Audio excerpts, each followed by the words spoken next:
ಇನ್ನು ನಾಗಮಂಗಲದಲ್ಲಿ ನಡೆದಂಥ ಎರಡು ಕೋಮುಗಳ ನಡುವಿನ ದಾಂಧಲೆ ಇನ್ನು ಹಸಿಯಾಗಿರುವಾಗಲೇ ದೇಶದಲ್ಲಿ ಕೋಮುಗಲಭೆಗೆ ಮಹಾ ಸಂಚು ರೂಪಿಸಲಾಗಿದೆಯಾ ಅನ್ನೋ ಅನುಮಾನ ಮೂಡ್ತಾ ಇದೆ.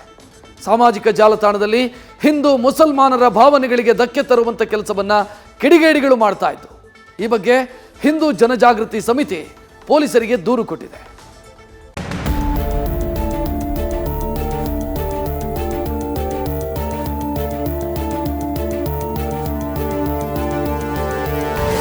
ಗಣೇಶ ಮೆರವಣಿಗೆ ವಿಚಾರಕ್ಕೆ ಶುರುವಾದ ಜಗಳದಿಂದ ಇಡೀ ನಾಗಮಂಗಲವೇ ಹೊತ್ತಿ ಉರಿದಿತ್ತು. ಕಿಡಿಗೇಡಿಗಳ ಕೃತ್ಯ ಕಂಡು ಇಡೀ ರಾಜ್ಯವೇ ಆಕ್ರೋಶ ವ್ಯಕ್ತಪಡಿಸಿದೆ. ಸದ್ಯ ಬೂದಿ ಮುಚ್ಚಿದ ಕೆಂಡವಾಗಿದ್ದ ನಾಗಮಂಗಲ ಶಾಂತವಾಗಿದೆ. ಆದರೆ ಕೆಲವು ವಿಕೃತ ಮನಸ್ಸಿನ ಕಿಡಿಗೇಡಿಗಳು ಸಮಾಜದಲ್ಲಿ ಅಶಾಂತಿ ಸೃಷ್ಟಿಸಲು ಸಂಚು ರೂಪಿಸಿರುವ ಆಘಾತಕಾರಿ ಮಾಹಿತಿ ಬೆಳಕಿಗೆ ಬಂದಿದೆ.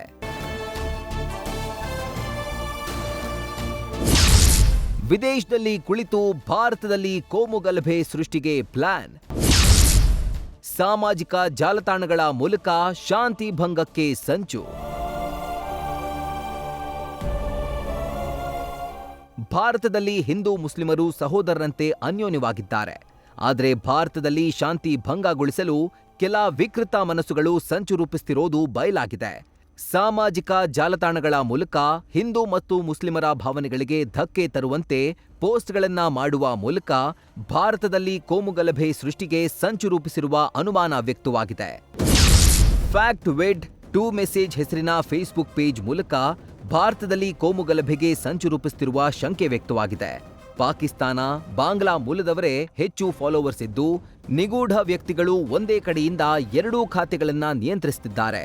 ಹಿಂದೂ ಮುಸ್ಲಿಮರ ಬಗ್ಗೆ ಪಾಕ್, ಬಾಂಗ್ಲಾ ಮೂಲದ ಫಾಲೋವರ್ಸ್ ನಿರಂತರ ಕಾಮೆಂಟ್ ಮಾಡ್ತಿದ್ದಾರೆ. ಹಿಂದೂ ದೇವತೆಗಳ ಅಪಮಾನ, ಮುಸ್ಲಿಮರ ಭಾವನೆಗೆ ಧಕ್ಕೆ ತರುವಂತೆ ಪೋಸ್ಟ್ ಹಾಕಿದ್ದಾರೆ.